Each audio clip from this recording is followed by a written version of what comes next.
G'day, how's it going? Saber SG here, and we're into EVE Online series number 36, and I'm back in the Thorax, but this time it's a rail Thorax instead of the blasters, and I kind of had mixed success with it. Caught some people off guard. I guess you're walking into a Plex or whatever, you're not expecting a rail Thorax, it's normally blasters, but yeah, it was interesting. And anyway, if you are enjoying the content, please like, comment and subscribe. It is very, very much appreciated. And yeah, let's get into the video as soon as I walk through this gate.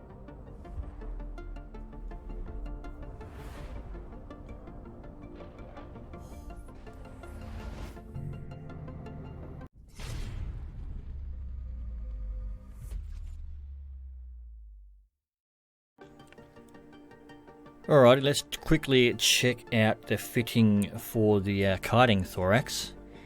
We got rails as opposed to blasters. So with antimatter, which you get better tracking with opposed to Tech 2 ammo. We're getting a 485.7 DPS, which is respectable, I think. It's quite quick. 2221 in the Micro Warp drive. Got a long point, a couple of shield extenders, an EM reinforcer, another field extender, current router, some damage mods, tracking enhancer 2, your overdrive for that bit of extra speed, and your damage control. And yeah, let's get into some fights. Alrighty, so in this first fight, I'm up against a Bellicose, which I've never fought one before, I've never flown one before. I don't really know much about them at the time, apart from that after having a brief look at it afterwards, that they get a bonus to target painters. And they use missiles, obviously.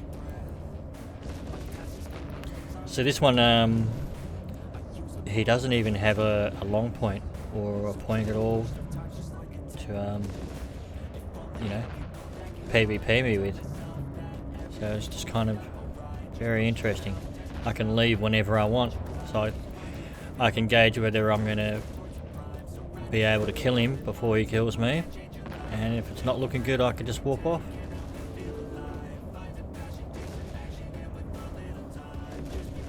Anyway, I seem to be winning the DPS race.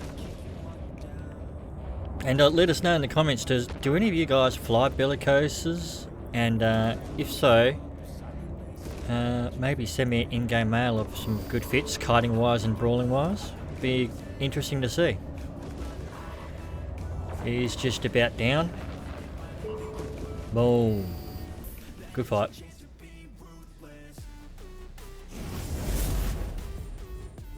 Okay, so this next fight is Thorax versus Thorax, and it's always cool when you're fighting the same ship you're flying. And he's a blaster Thorax, which is ideal for me, seeing I'm a rail kiting Thorax.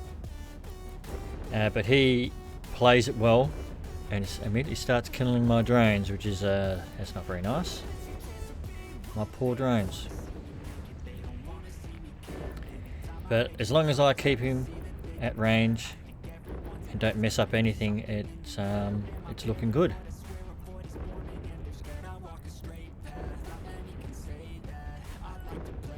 Just taking out another one of my drones. So here for some reason I decide to turn the heat off my point, which is a big mistake because it's right at 24 Ks, and my cap's getting low too, but I don't even notice that he's dripped out to 24k and he's drifted out of my range, and he gets away. Okay, good fight. Alrighty, so in this next fight, I am up against Mr. Coldstorm in his Augurer, and I haven't seen Mr. Coldstorm in a while. It's good to see him, mate. I think he took a break from the game like I did. I have fought this Augurer before. I don't remember exactly what the fit was at the time, but I knew it was Brawly with an afterburner. It turns out it's a blaster fit with a medium newt and lots of shield buffer. So as long as I keep him at a safe range and kite him, it's all good for me. And should be able to burn him down before his drones are doing significant damage to my thorax shield. There we go. I'm almost through his shields now, so he should start to drop a bit faster. My cap is getting a little bit low. There we go, he's going down quickly now.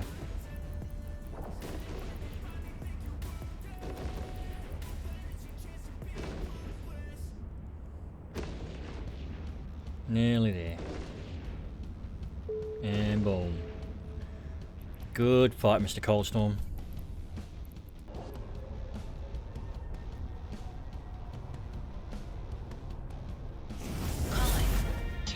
Alright, and so in this next fight I am up against Mr. Chad Flame in his Vexor. Now it turns out there's, sorry about my wife calling me in the background there. I've left my microphone on, I usually have it turned off. But it turns out the Vexor he's flying is your blaster with your drones obviously, but he's also got a micro warp drive. So he is trying to catch up to me and get within blaster range. But luckily I'm a bit faster than him. Otherwise those blasters would wreck me a bit.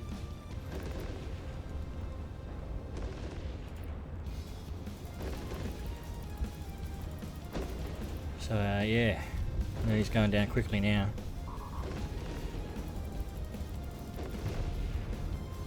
Once I got through his shields, in this case, shield buffer.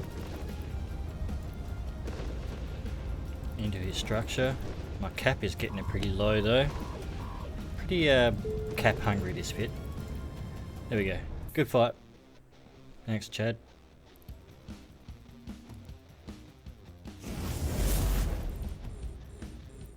Alright, so this time I'm up against a mower and it's Lestalia in his mower. And so far so good. Keeping him at range. And I'm smacking him with some rails. Got my hammerheads on him. You can see that he's trying to close range. It's like he's got a micro warp drive as well. But soon you'll see that the big weakness of this kiting thorax is that I think you only get like a minute 10 or a minute 15 or something of cap. So it's quite restrictive. And you've got to sort of manage things.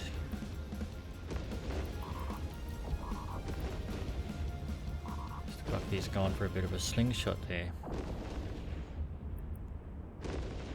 So I've had to turn my micro warp drive off to try and conserve cap, and it's just really bad timing because it's when he's charging right at me. And now he's got me.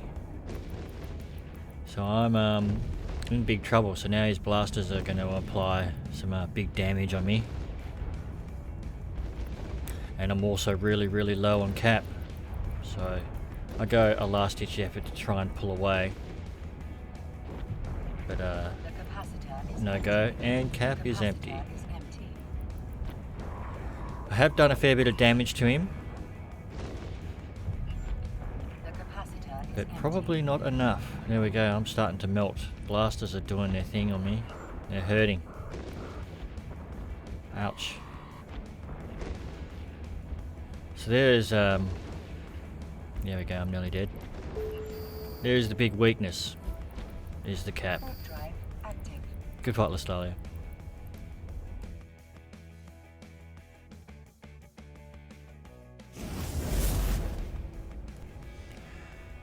So there you go. That is the kiting thorax. Sort of mixed feelings about it. It can be effective, but as you saw in the last fight, it does have this big weakness of it's just not enough cap. If the fight drags on for longer than a minute 10, you're really sort of managing your cap, turning things off. And if you turn your micro warp drive off and they catch you, you melt pretty fast. But maybe the experts out there that are good at their fitting and theory crafting can let us know in the comment section of some alternatives for a kiting thorax. That'd be interesting to see. But yeah, hope you enjoyed the video. Please like, comment and subscribe. It's very much appreciated. And yibbida yibbida, that's all folks. Catch you in the next video. Cheers.